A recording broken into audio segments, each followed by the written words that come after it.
أعوذ بالله السميع العليم من الشيطان اللعين الرجيم. بسم الله الرحمن الرحيم. الحمد لله الذي هدانا لهذا وما كنا لنهتدي لولا أن هدانا الله. لقد جاءت رسل ربنا بالحق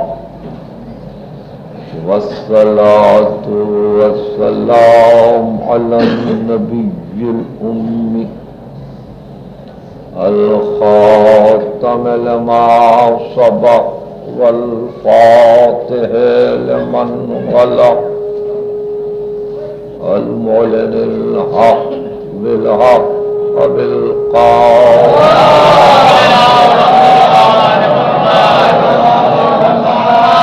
أهل بيته الطيبين الطاهرين المعصومين المظلومين الذين أذهب الله عنهم الرجس وطهرهم تطهيرا.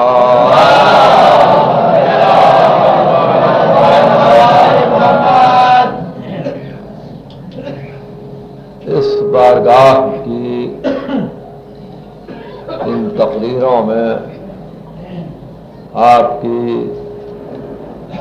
مسلسل شرکت کا تقاضا یہ ہے کہ میں آپ سب کا شکریہ ادا کروں.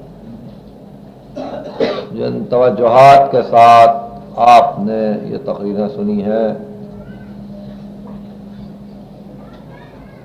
ان سے یہ پتہ چلتا ہے کہ تلاش علم، شوق فہم و تعلم بحمد اللہ اب وسعت اختیار کرتا جا رہا ہے. حقیقت یہ ہے کہ ہر آن، ہر لمحہ اس گزرتی ہوئی دنیا میں ایک فکر یہ بھی رہے کہ اب ہم کو کیا ملا، معلومات میں کتنا اضافہ ہوا، ہم کتنا فائدہ اپنے دین و دیانت کے تفکرات کو پہنچا سکے.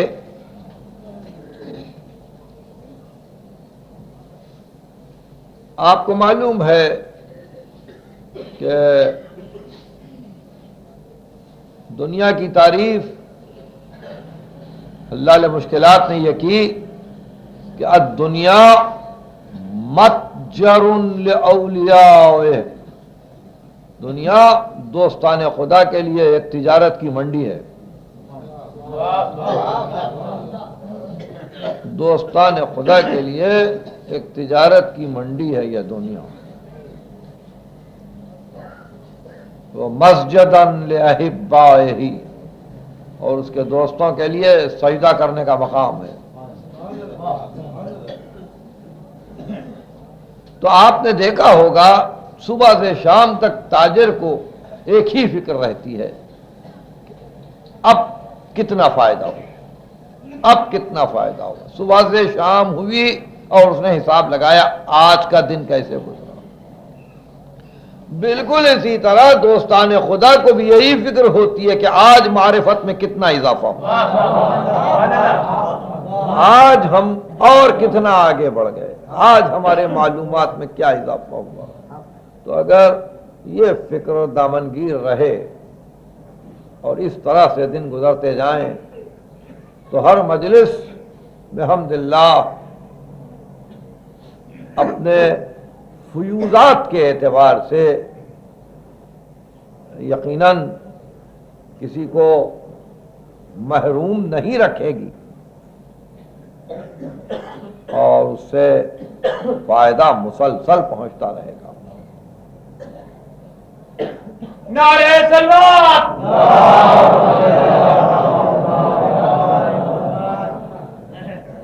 عجیب بات ہے کہ جس امر پر مسلسل گفتگو کی جاتی ہے یا جس بات کو مسلسل پیش کرنے کو جی چاہتا ہے وہ ہمارا بنیادی مسئلہ ہے، اور وہی بنیادی مسئلہ مابین نزاع ہو گیا۔ جس بات پہ بار بار گفتگو کرنے کو جی چاہتا ہے وہ ہمارے لیے اساس ہے، ہمارے لیے فاؤنڈیشن ہے، ہمارے لیے سنگ بنیاد ہے، مگر نزاع اسی پر ہے، اور وہ مسئلہ ہے عقل۔ عجیب مشکل یہ ہے کہ اس مسئلے پر جس قدر گفتگو کی جائے کم ہے، اس لیے کہ قرآن مسلسل دعوت دیتا ہے ان فی ذالک لآیات لقوم یعقلون، اس میں آیتیں ہیں مگر اس قوم کے لیے جو عقل سے کام لے۔ اور اگر ہم عقل پر زور دیتے ہوئے آگے بڑھتے ہیں تو اختلاف آراء جہاں سے شروع ہوتا ہے، یعنی رائے کا اختلاف جہاں سے شروع ہوتا ہے وہ یہی ہے کہ عقل پر کیوں زور دیا جائے، عقل پر کیوں زور دیا جائے، عقل ہے کیا؟ تو تقریباً کافی وقت اس افہام و تفہیم میں مختلف مجالس میں گزر چکا ہے کہ عقل وجہ شرافت انسان ہے، امتیاز انسان ہے موجودات میں عقل کی وجہ سے، اور شاید عقل کو اس لیے بحث سے ہٹانے کی کوشش کی جاتی ہے کہ کمال انسان اور تمیز انسان جو عقل سے ہے تو شرافت عقل علم ہے، شرافت عقل علم ہے، عقل کا جوہر علم ہے۔ اس لیے اب یہ بھی فکر ہوتی ہے کہ جو عقل کو رد کرے وہ علم کو رد کر دے، جو عقل کو رد کرے وہ علم کو رد کر دے، اور پھر اس کے بعد علم کے اتنے مراتب ہیں، اتنے مدارج ہیں کہ اگر اس پر گفتگو چھڑ جائے تو ہماری زندگیاں گزر جائیں اور سیری نہ ہو۔ لیکن ہے یہ کہ انسان کے لیے ایک لذت ہے، ایک عید ہے، ایک ابتہاج و مسرت کی گھڑی ہے، کسی حقیقت کا بے اختیار واضح ہونا، کسی راز کا کھلنا، کسی مشکل مسئلے کا سمجھ میں آنا، کسی نہ جانی ہوئی چیز کا علم میں آ جانا، بڑی لذت ہے، مگر ظاہر ہے لذت جسمی نہیں ہے، یہ لذت جسمی نہیں ہے، یہ لذت عقلی ہے، لذت عقلی ہے۔ اب جو جسم و جسمانیت اور حس و محسوس تک ہیں کہ جہاں فقط حواس پیش نظر ہیں کہ ہم نے دیکھا کہ نہیں دیکھا، ہم دیکھیں گے کہ نہیں دیکھیں گے، یہاں دیکھیں گے یا آخرت میں دیکھیں گے، کہاں دیکھ چکے تھے، دور پہ دیکھا تھا نہیں دیکھا تھا، معراج میں دیکھا تھا نہیں دیکھا تھا، یہ سارے مباحث جہاں فقط ایک دیکھنے پر آئے، ایک دیکھنے پر آئے، تو وہاں چونکہ گفتگو حس و محسوس سے ہے، وہاں یہ نہیں خبر ہے کہ علم کی آنکھیں کیا ہیں، وہاں یہ خبر نہیں ہے کہ عقل کی آنکھیں کیا ہیں۔ اور اسی واسطے جب امیر المومنین سے پوچھا گیا اللہم صلی اللہ محمد محمد کہ آپ نے اپنے رب کو دیکھا ہے؟ فرمایا دیکھا نہیں تو پھر عبادت کیسے کی ہے اس کی؟ اس نے کہا اپنے رب کو دیکھا ہے؟ کہا دیکھا نہیں ہے تو عبادت کیسے کی ہے؟ کہا کیسے دیکھا؟ کہا دل کی آنکھوں سے دیکھا، عقل سے دیکھا، علم سے دیکھا۔ اس کو یہ حس و محسوس، یہ ظاہری آنکھیں نہیں دیکھتی۔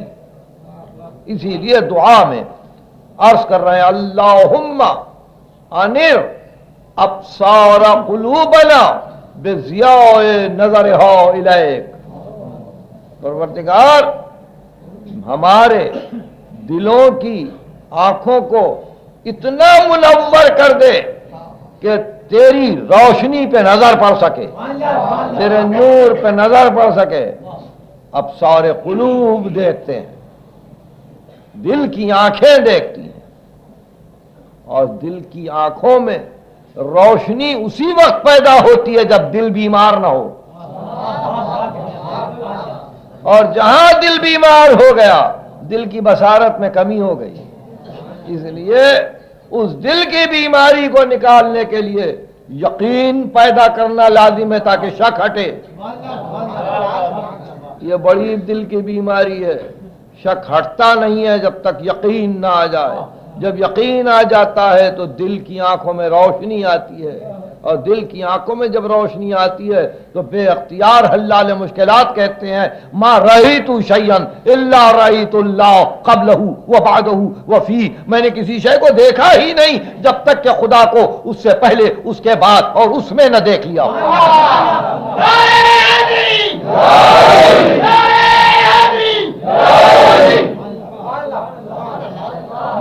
یہاں دنیا تو اس فکر میں وہاں دیکھیں گے،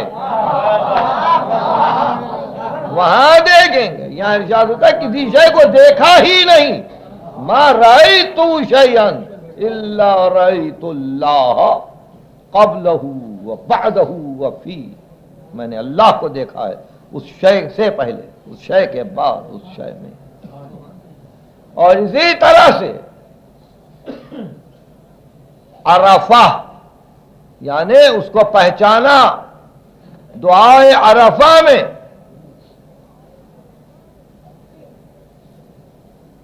ذی الحج کے مہینے میں فرزند رسول حسین ابن علی ابن ابی طالب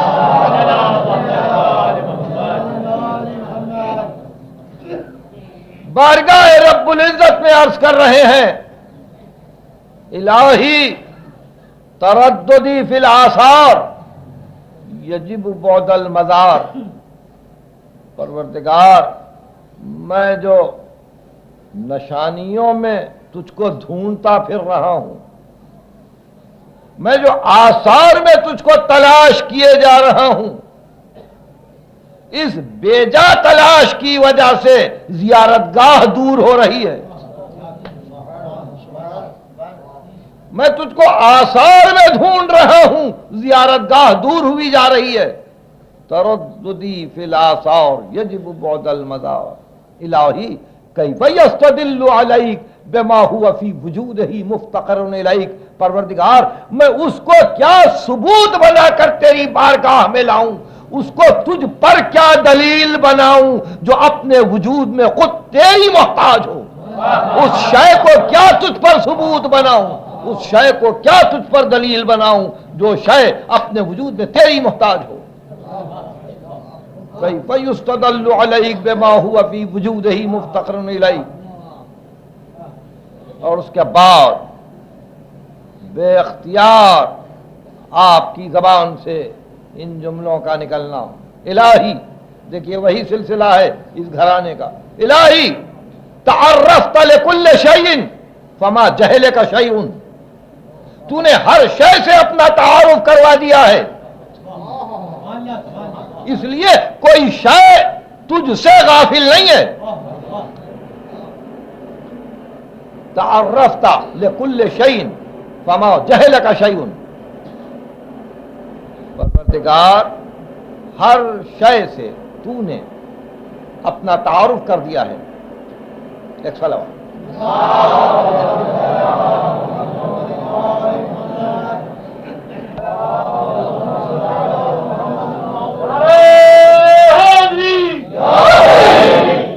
الہی تعرفت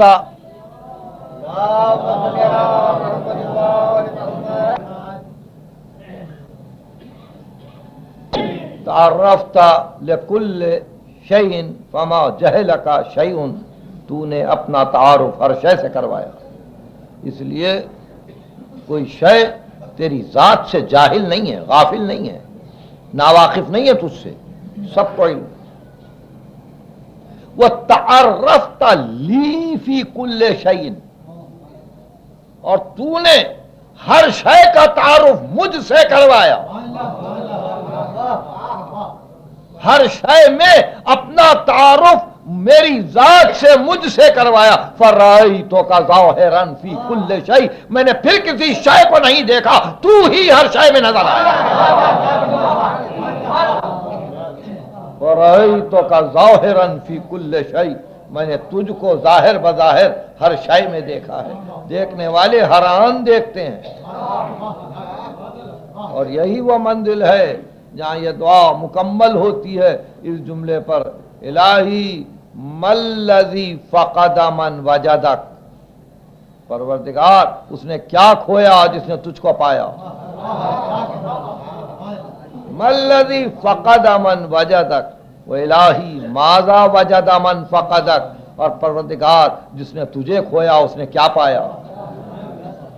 یہ وہ گھرانہ ہے کہ جس نے مسلسل اس بات کو ظاہر کرنے کی کوشش کی کہ مقام علم اس قدر بلند ہے، اس قدر بلند ہے کہ اگر اس میں وسعتیں پیدا ہوں تو پتہ چلے گا کہ اسی علم سے ذات واجب کو پہچانا جاتا ہے، اسی علم سے حق و حقیقت کا اندازہ لگایا جاتا ہے، اسی علم سے انسان کامیاب و کامران ہوتا ہے، اور اسی علم سے انسان اپنی حقیقت کو پہچانتا ہے۔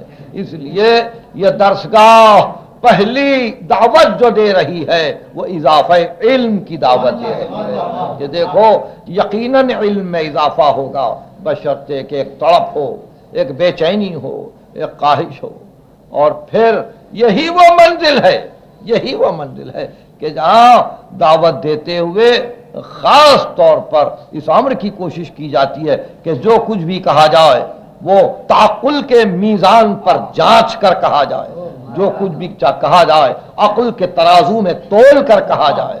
اسی واسطے اگر سند دی جاتی ہے تو قرآن سے، اسی واسطے اگر دلیل پیش کی جاتی ہے تو ارشاد معصوم سے، تاکہ رہبری صحیح ہو اور انسان اندازہ لگا سکے کہ ہمارے لیے رہبری انہی صورتوں میں ہے کہ ہم معصوم سے علم کو حاصل کریں یا حجت الہی سے علم کو حاصل کریں۔ یہ چند امور اگر پیش نظر ہے اور اگر یہ تمہید واقعی کوئی مقام رکھتی ہے تو پھر علم کے حصول کی صورتوں میں، علم کے حصول کی صورتوں میں ایک عجیب صورت یہ بھی ہے، ایک عجیب صورت یہ بھی ہے کہ انسان اس دنیا سے زہد تو اختیار کرے، زہدات زہد تو اختیار کرے مگر اس دنیا سے غافل نہ رہے۔ یہ ارشاد معصوم ہے، میں بھی اس کو عرض کر رہا ہوں۔ زہد تو اختیار کرے، زہد کے کیا معنی ہے؟ زہد کے معنی یہ ہے کہ اگر اس دنیا میں سے کچھ مل جائے تو نہ اتراؤ، نہ کرو۔ دنیا اگر آ جائے تو غرور نہ کرو، اور دنیا ہاتھ سے نکل جائے تو افسوس نہ کرو۔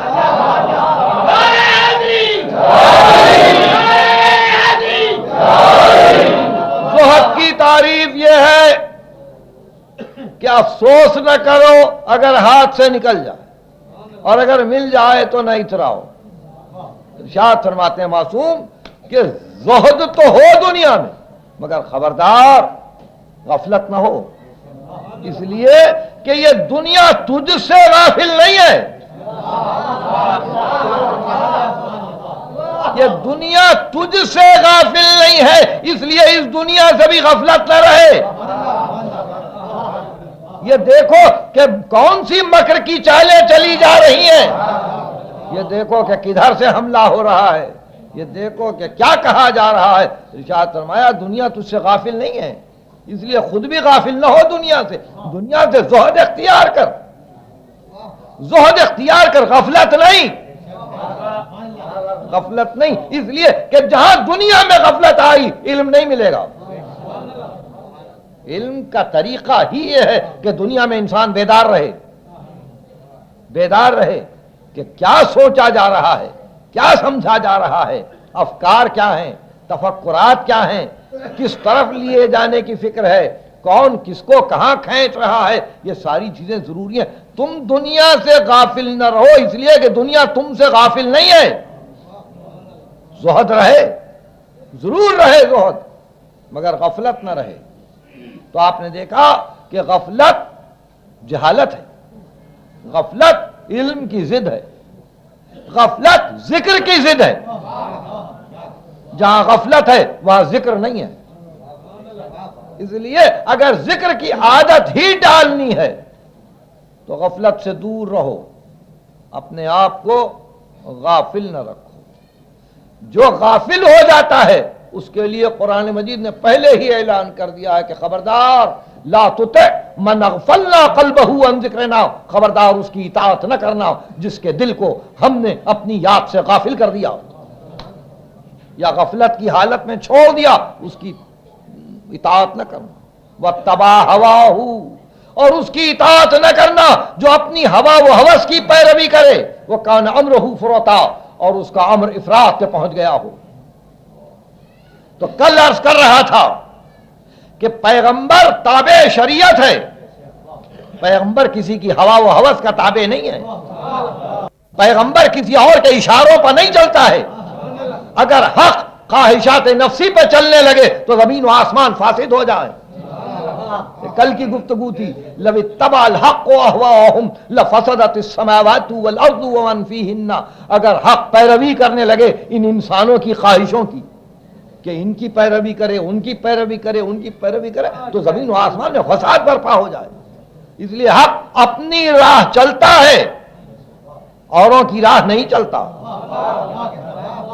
حق اکیلا ہو جائے مگر دنیا کو مجبور کرتا ہے کہ اسی راہ پر چلو۔ حق کو یہ فکر نہیں ہے کہ دنیا کدھر جا رہی ہے۔ ظاہر ہے کس نبی کو یہ فکر رہی کہ کون سا فرعون کدھر گیا، کیونکہ فراعنہ بہت سے تھے نا، فرعون ایک کا تو نام نہیں ہے، فرعون وہاں کے بادشاہ کا لقب ہے، جیسے کسرا، قیصر، فراعنہ، اکاسرا، قیاسرا، اسی طرح سے۔ تو کیا فکر ہے ابراہیم کو کہ نمرود اور نمرود کے ساتھی کہاں جا رہے ہیں؟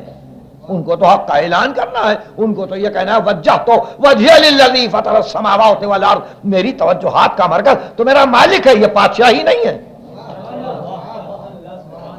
اور جب اس نے ذرا اترانے کی کوشش کی کہ جو کچھ ملا ہے یہ میرا حق ہے، جو مجھے ملا ہے میں نے حاصل کیا ہے، تو کہا بس اتنی سی بات پر ڈوبتے ہوئے آفتاب کو پھر ابھار تو دے۔ یہ جو روز جا کے مغرب میں ڈوبتا ہے تو اس کو پھر لا لے، اوپر لا لے۔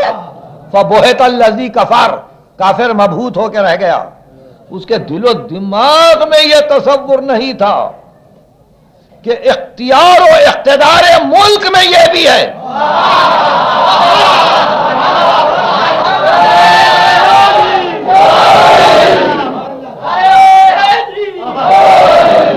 ڈوبتے ہوئے آفتاب کو کوئی مغرب سے پھر بلند کر دے اور مشرق کی طرف لائے۔ وہ یہ سمجھ رہا تھا ملک میرا ہے، جس قیدی کو چاہوں گا چھوڑ دوں گا، حالانکہ قتل کا حکم ہو چکا تھا، موت سے بچا لیا۔ جس کے لیے قتل کا حکم نہیں تھا، جس کو چاہوں گا قتل کا حکم دے دوں گا، موت دے دوں گا، وہ یہ سمجھ رہا تھا حیات و موت کے معنی، وہ یہ سمجھ رہا تھا حیات و موت کے معنی کہ جس کو چاہوں گا قتل کروا دوں گا، جس کو چاہوں گا قید سے رہا کروا دوں گا۔ مگر ابراہیم کی حق پرستی نے بتلایا یہ ملک نہیں ہے، یہ ملک نہیں ہے، ملک عظیم کے حدود وہ ہیں کہ جہاں ملکوت جائے، ملکوت ہولڈ، ملکوت ساری کائنات کا ارتباط، ملکوت ایک ایک ذرے کا ایک ایک ذرے سے ربط اور سارے عالم کا ایک سے ربط، ملکوت بیدہ ملکوت کل شیء فسبحان الذی، سورہ یاسین کی آخری آیت، فسبحان الذی بیدہ ملکوت کل شیء، وہ پاک ہے، برکت والا ہے، بلند ہے، وہ منزہ ہے ہر شے سے کہ جس کے دست قدرت میں کائنات کے ملکوت ہے، کائنات کا ہولڈ ہے، کنٹرول ہے۔ تو آپ نے دیکھا کہ حق کسی کی خواہش کے ساتھ نہیں جاتا، حق کسی کی خواہش کے ساتھ نہیں جاتا، حق اپنا اعلان کرتا ہے۔ تو اب حق کی تصویر اگر کہیں کھینچ سکے اور حق کا مثل کہیں نظر آ سکے تو چند ہی امور ہوں گے جہاں حق نظر آئے۔ حق کذب میں نظر نہیں آئے گا، حق صدق میں نظر آئے گا، کذب میں نہیں، صدق۔ حق ظلم میں نظر نہیں آئے گا، عدل میں۔ حق قبح میں نظر نہیں آئے گا، حق حسن میں نظر آئے گا۔ حق شر میں نظر نہیں آئے گا، حق خیر میں نظر آئے گا۔ یہ شؤون حق ہیں، یہ حق کے مختلف صورتیں ہیں، یہ حق کی مختلف صورتیں ہیں۔ اور جب ختمی مرتبہ یہ فرما ہے کہ من رآنی فقد رأى الحق، جس نے مجھ کو دیکھا اس نے حق کو دیکھا، تو پھر وہاں خیر بھی ہے، وہاں حسن بھی ہے، وہاں عدل بھی ہے، وہاں صدق بھی ہے، اور ظاہر ہے کہ وہ سراپا حق ہے۔ اور جب یہ سارے صفات ایک مقام پا جائیں تو پھر فائدہ ہے سب کے لیے، عالمین کے لیے، رحمت ہی رحمت، اور اس کے بعد کا جملہ برکت ہی برکت، وہ برکت کو تقسیم کرے، فائدہ دے، سب کے لیے مفید ثابت ہو۔ اس لیے جو اس سے متصل رہے وہ بھی تقسیم کنندہ برکات ہو، اس سے بھی برکتیں ملیں۔ کبھی کسی مقام پر کسی موقع پر میں نے صدیقہ طاہرہ فاطمہ زہرا صلوات اللہ وسلم علیہا کے لیے 3 تقریریں کی تھیں، غالباً حسینیہ میں، حسینیہ ایرانیان میں۔ تو میں نے یہ عرض کیا تھا کہ اس شہزادین کے معصوم نے جو نام بتلائے ہیں کہ سیدہ کا نام فاطمہ ہے، طاہرہ ہے، زکیہ ہے، تو وہاں کہا فاطمہ کا ایک نام ہے مبارکہ، مبارکہ یعنی جس سے برکتیں ہی برکتیں ہوں۔ اور کیسے مبارکہ نہ ہو کہ جس سے شجر مبارکہ چلے،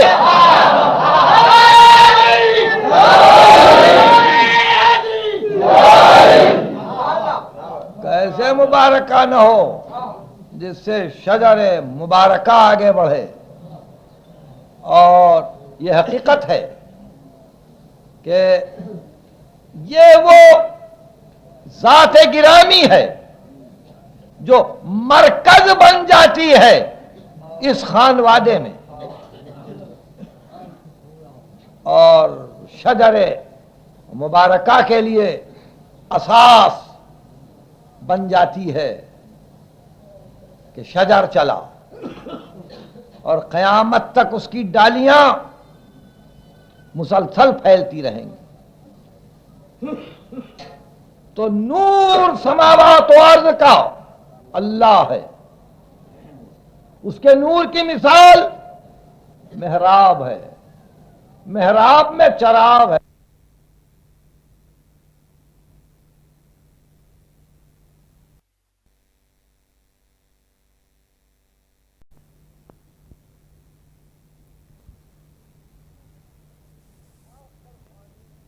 پر فانوس ہے، اور یہ سب مل کر ایسا معلوم ہوتا ہے کہ کوئی کوكب دری ہے جو شجر مبارکہ سے چمک رہا ہو، ایک چمکتا ہوا تارا ہے جو شجر مبارکہ سے ساطع ہے، اور پھر لا شرقیت ولا غربیہ، اس میں شرقیت ہے نہ غربیت۔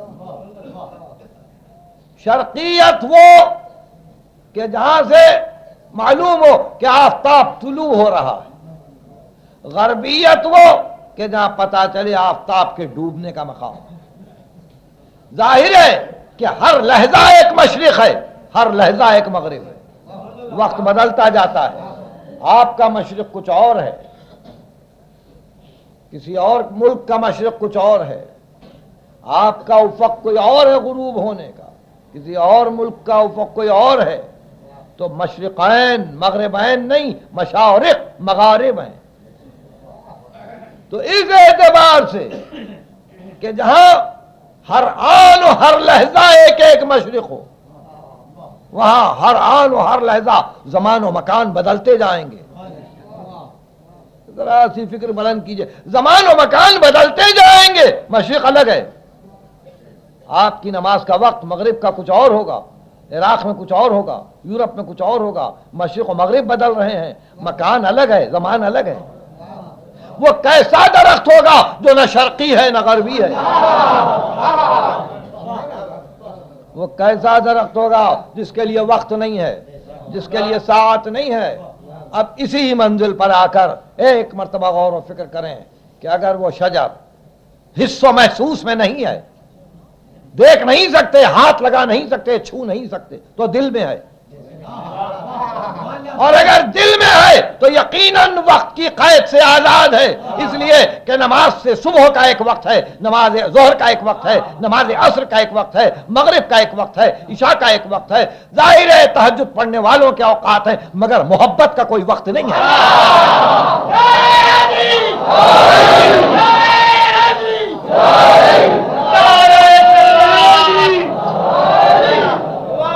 مودت کا کوئی وقت نہیں ہے، اور یہ مسلسل ساتھ ہے، مسلسل ساتھ ہے۔ اور پھر دنیا جانتی ہے، دنیا کو علم ہے، ذرا ذرا سی باتیں ہیں، جان رہا ہوں کہ آپ ایک تڑپ لے کر آئے ہیں اور بہت سی چیزوں کو وقت واحد میں سمجھنا چاہتے ہیں، تو بہت سی باتیں بنیادی ہوتی ہیں، اس کو سمجھنا چاہیے۔ مودت کے لیے کوئی وقت نہیں ہے، محبت کے لیے کوئی وقت نہیں ہے۔ کیوں نہیں ہے؟ کیوں نہیں ہے؟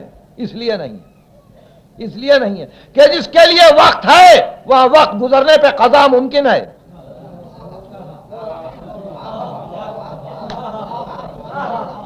اس کے لیے قضا ممکن ہے، یا قضا نہیں ہے، یا کسی آن ممکن نہیں ہے کہ بھئی اتنا عرصہ مودت سے دل خالی رہا، آؤ قضا ہو جائے، آؤ قضا ادا ہو جائے۔ تو یہ وہ منزل ہے کہ جہاں وہ شجرہ مبارکہ جہاں سے کوكب دری طالع ہوتا ہے، بظاہر تو قرآن میں ہے، لیکن علم کے اعتبار سے ہر مومن کے دل میں ہے۔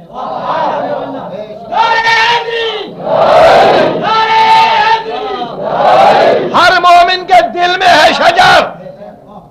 اب جیسے جیسے شجر پھیلتا جاتا ہے تو وہ ڈالیاں کبھی آنکھوں میں آتی ہیں، کبھی کان میں آتی ہیں، کبھی قوت شامہ میں آتی ہیں، کبھی قوت ناطقہ میں آتی ہیں۔ اب نہیں دیکھتا مگر حق کی طرف، نہیں سنتا مگر حق کی